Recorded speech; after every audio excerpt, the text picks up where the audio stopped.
Okay, we're getting close here.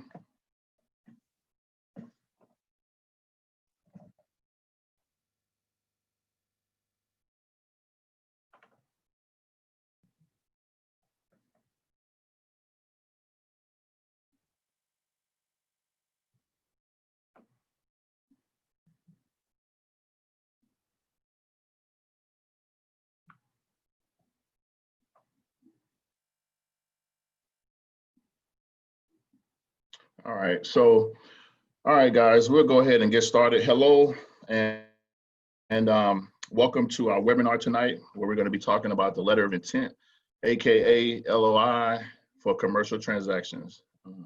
My name is Robert Griffin. I'm one of the mentors here at Texas United Realty, and I'm going to walk you through this short presentation on how to get started with making an offer. All right. So I'm really excited tonight, to be honest with you. When I think about it, you know, from a real estate standpoint, there's three of my, I guess, the most happiest and the favorite time ever. My top three, we're going to talk about one of them tonight. I guess I'll start off with my top one. I think it's for all the realtors, is getting those, hearing those favorite words. We have funded and your check is ready. I guess that's my favorite moment. My second favorite moment, which I think 1 and 2 can kind of flip flop at times. My second favorite moment is, you know, just seeing that new buyer or seller closing on their first home, whether it's selling their first home or closing on their first home, just seeing that expression on their face, that excitement about what they just accomplished. So, you know, that's my second one. And like I said, it depends on, you know, the time. If it's a 4th or 5th buyer or seller, they're not so excited. So that can flip flop for me. If there's a first time buyer, I'm super excited, and then the check comes out. And then the third one is hearing the words, let's make an offer. You know, let's make an offer, or I guess I have a full price offer for my sellers. Those are the top 3 exciting and most favorite moments for me in real estate. So that brings me to our topic tonight. We're going to talk about, there's 2 ways to make an offer in commercial real estate. One of them being the contract, of course, you know, real estate contract to buy or lease. And the other one is the LOI, which is the letter of intent. And that's what we're going to talk about tonight.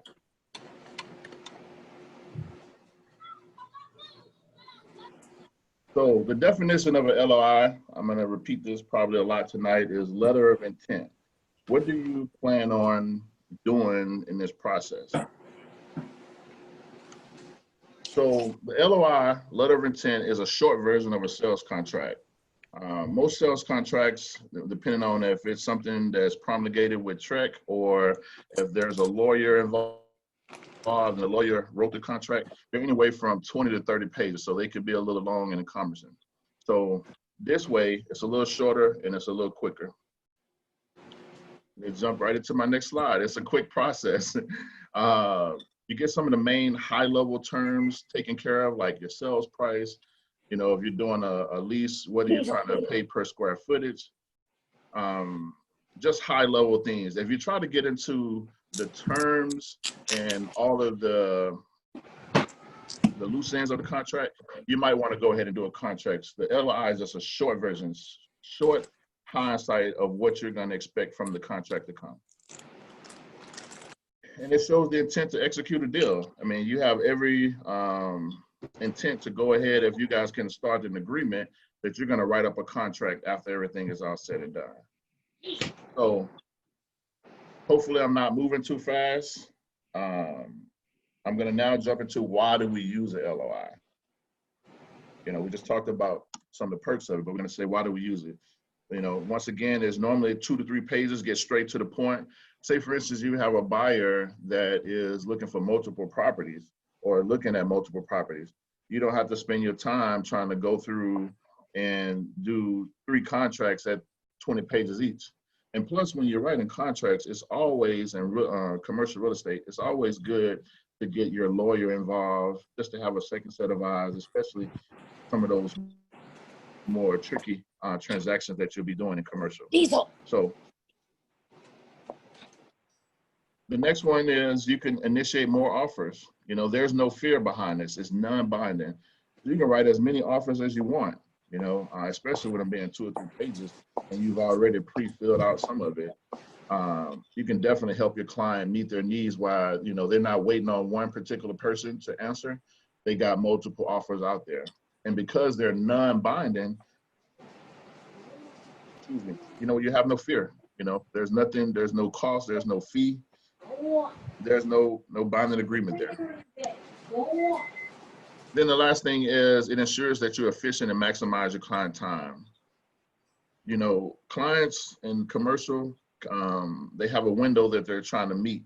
And when you're out there showing them multiple properties and they have multiple interests, this LOI, like I said, it becomes beneficial because you can write up a ton of these things and it's simple.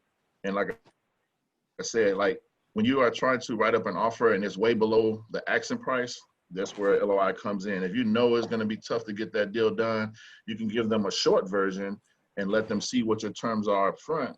And then they would decide if they want to begin negotiation. Now, there are some things you're going to hear that the LOI is not. And I think we've already covered those. The LOI is not legally binding. I repeat, it's not legally binding. So even if they signed it, both parties signed it, there's no ties to this. You still are free, no fear, and no cost. And if you're going to start trying to negotiate terms, this is not the product for you or the form for you. If you're going to negotiate terms, I suggest that you stick to the contract. And if you just want to make it short and sweet, come back to the LOI. So it'll be your friend. So with that being said, there's 2 types of LOIs. And the other one being the lease.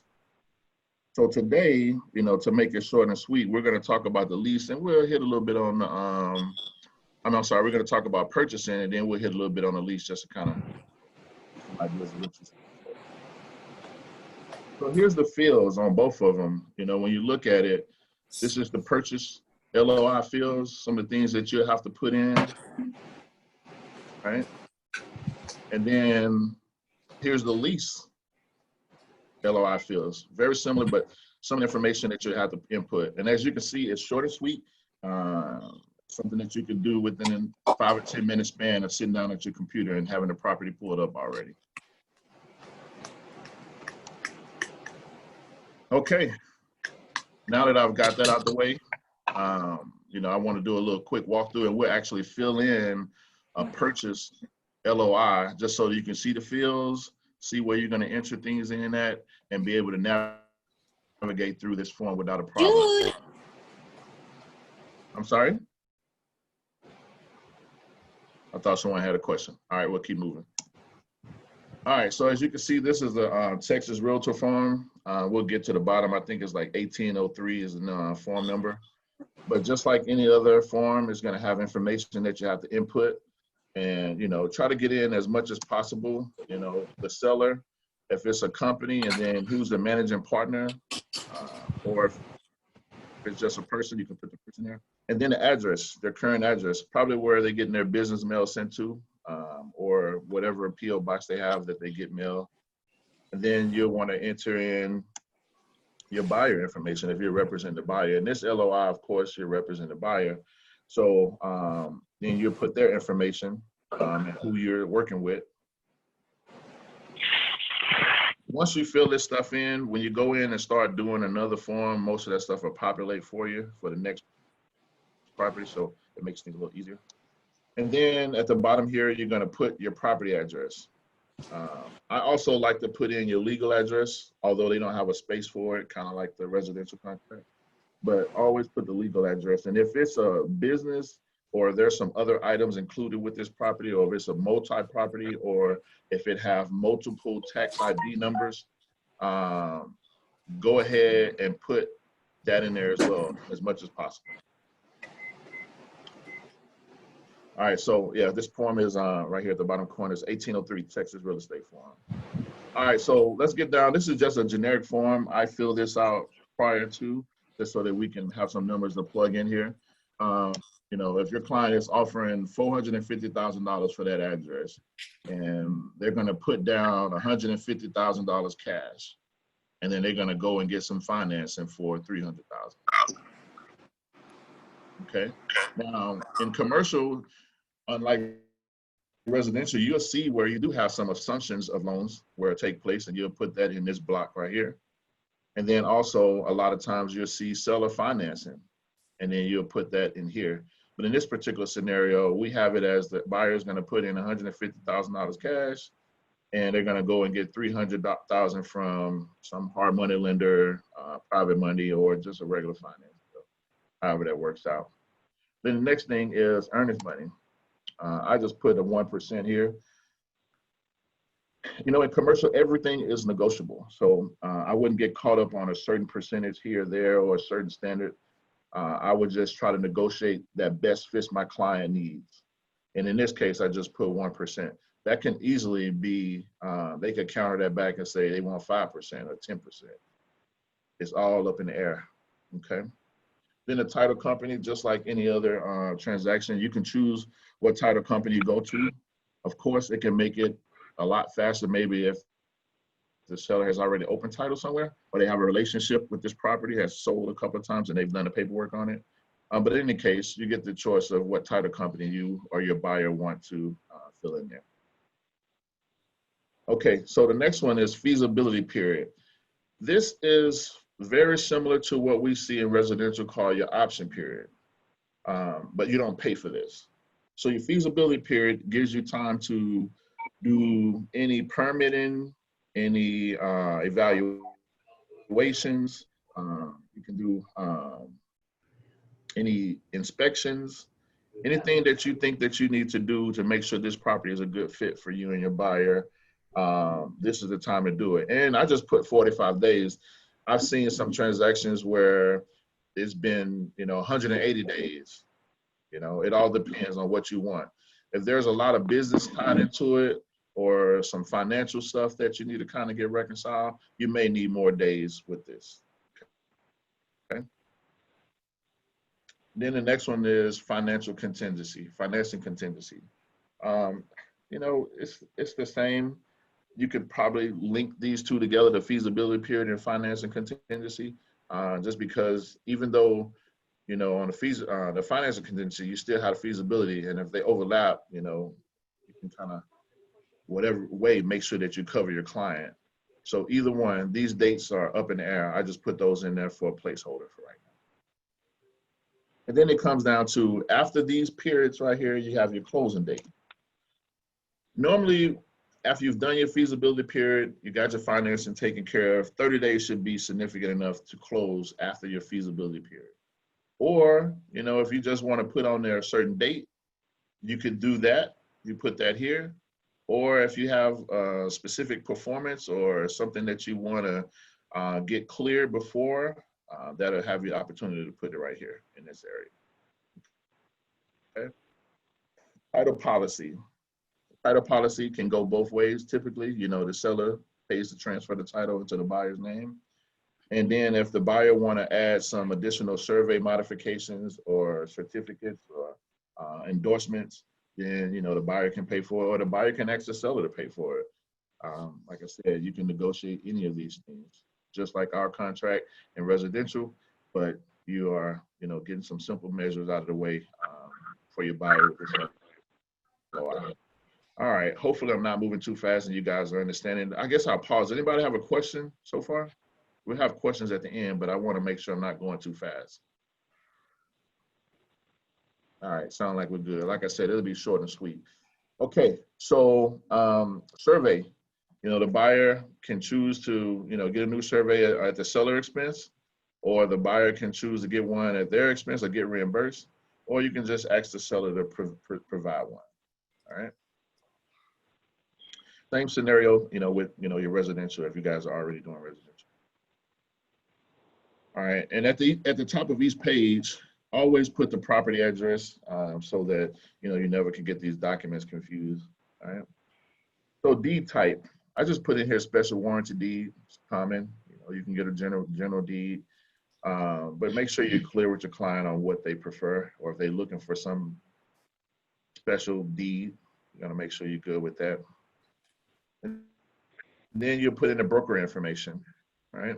So guess who realtor? We don't know who it is. These guys. And then you have myself, Texas United Realty, and Robert Griffin. Right? Normally, you're not going to have an agreement with the seller unless you, or the landlord, unless you're representing them. So you'll do this as following, right? You'll check this box, and then the broker will pay 3% cash, total cash to this sell. Or if they have, a different percentage, you can put 2%, 1%, or if they have, in some cases, a lot of brokers, they have a specific commission that they're willing to give on the profit, and you can put that in there. Right here where it says property condition, if there's something particular that you want to be done prior to moving forward with this, you might want to enter that in there. And we got a special provision area, you can expand on that. But if there's something that that you want to be done at the seller's expense, you can plug that in right here. And at the bottom here, most, I can't say most, you don't want to use that word, but some commercial deals are assigned. Maybe the person that's doing the negotiating is a representation of a company, and then they will assign it to the company at the end. But you can either choose to have this assigned or it can be not assigned. That's just telling the seller what your plans are. All right, so you have it right there, special provisions. Anything in particular that you want to make sure that you cover in this deal, you can put it there. And last but not the least, this is non-binding. We want to highlight that. This is not a contract at the end of the day. You still got to continue to move forward. And remember also, when you start getting into the contract process, have a lawyer on deck, whether it's a prepaid legal or someone that you have on retainer, just to give you some advice to make sure that your client may have someone they're already working with, especially in business. But definitely take a partner when you're doing these contracts. LOI is pretty easy, but when you get into the details of a contract, take a partner. Don't try to be a lawyer, whatever you do. All right. And then at the end of the day, if you want to write the contract or start the contract, or your buyer's lawyer is going to write the contract, identify how you would like that to work out, whether the seller's going to do it or whether the buyer's going to do it. All right. And then you can put an expiration date of this particular LOI. I put in 3 to 5 days. Of course, you want some type of performance, so you'll put a date on there. 5 days from now, 3 days from now, whatever works for you, you can put in that placeholder right there. All right. Expiration date. And that's the expiration of you sending this LOI there and wanting to hear a response back from the landlord or selling agent.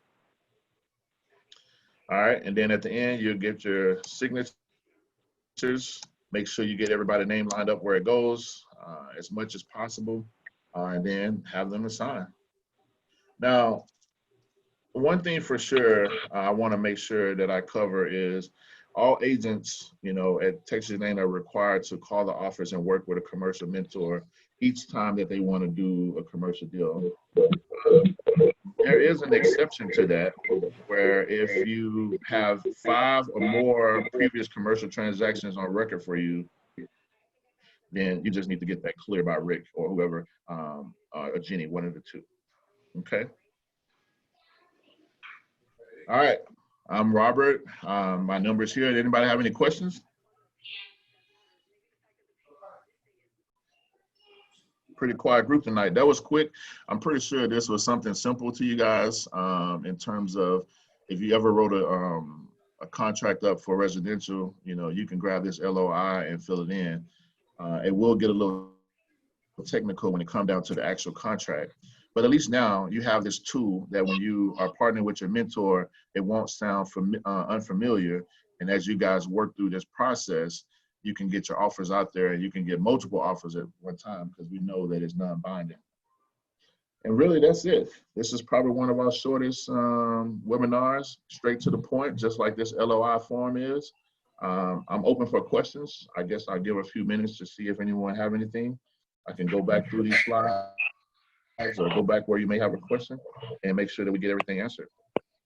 This is Susan. I have a question. Hey, Susan, how are you? I'm good, thank you. Great. There's two kind of deeds, a general and then the other one. Can you tell me the difference?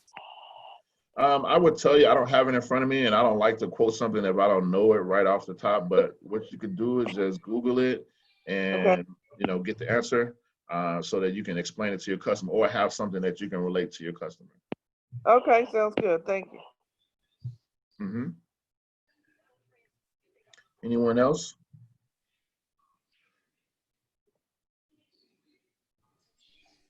Hello, is this LOI, is it only on commercial deals? Yes, ma'am. Mm-hmm. Okay. Yes, ma'am. If you're doing residential, you'll do just a regular offer contract, a 1 to 4 family or unapproved land or single family condo, whichever form that you're showing your client. But yeah, this is only on commercial. And you don't have to, just so we're clear, good question. You don't have to do this. You can actually go straight to the contract. If your client wants to be a little bit more details, want to kind of discuss a lot more of the terms up front versus waiting till later, then by all means, use the contract. I would just tell you, have your lawyer review it with you at the end of the day, or their lawyer, so that you guys get all those needs met from the client.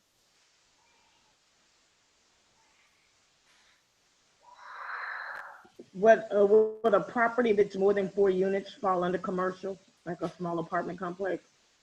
It could. I mean, I would think it would be at least multifamily for sure. But it depends how they got it listed or how they're reviewing it, whoever listed it. But most likely it probably will be commercial. Thank you. Anybody working on any deals that may be commercial that they need some help with? If you do, make sure you call the office, and I'm pretty sure Rick will get you guys somebody to help you. Don't try to go it alone, man. Commercial is definitely, it's different. Commissions are different, although you do have your basic 3%, but it could be 2%, it could be 1%, it could be 10%. And as far as terms, there's so many different things that goes with it. And also, be very careful when you're trying to conduct a transaction that has business, the business is included. Like if you're trying to buy, your client is trying to buy a gas station, or let's say a car lot, and the car lot is selling the business, the cars, the inventory, the finances. You got to make sure that you get someone involved with that. And you cannot sell the business by itself. I repeat, you cannot sell the business by itself, or you cannot help somebody buy a business by itself. You need to get with a business broker or a real estate attorney. They can help you with that.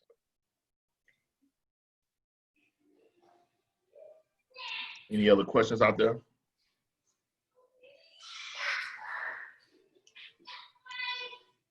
Okay, well, I'm not going to take up too much of time. We will go over the letter of intent for lease. It's a little bit more detailed because it's got square footage in there in terms of lease agreement, 3 years versus 5 years versus 10 years, whatever. But if you have any questions or any concerns, this is my number here. I'll be more than happy to help you. Or if you guys will be a mentor, your mentor will point you in the right direction. But we would love to make sure that if there's a client that wants commercial, that we can get them taken care of. All right. Well, if we do not have anything else, I think I'm clocking out with the shortest webinar and most efficient one yet. Do you guys feel like you understand the LOI, or am I just blowing smoke?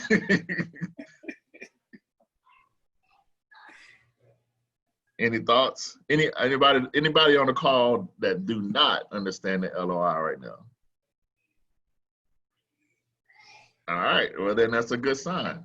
All right, well, I'm not gonna take up any of your time, guys. It was a pleasure talking with you tonight. If I can do anything else for you, you have my number, my email address. If you guys are considering commercial real estate, please check in with Rick or Jenny at the office. and they'll get you set up with someone that can help you. And if there's not any other questions, I'm gonna say my farewells. Good night. Thank you guys for coming out. And if you think of any questions that you didn't ask tonight, please feel free, call me, text me, email me, whatever works for you. I'll be more than happy to try to respond to you. Okay? Take care. Good night. Bye-bye. Thank you. Bye, thank you. Mhm.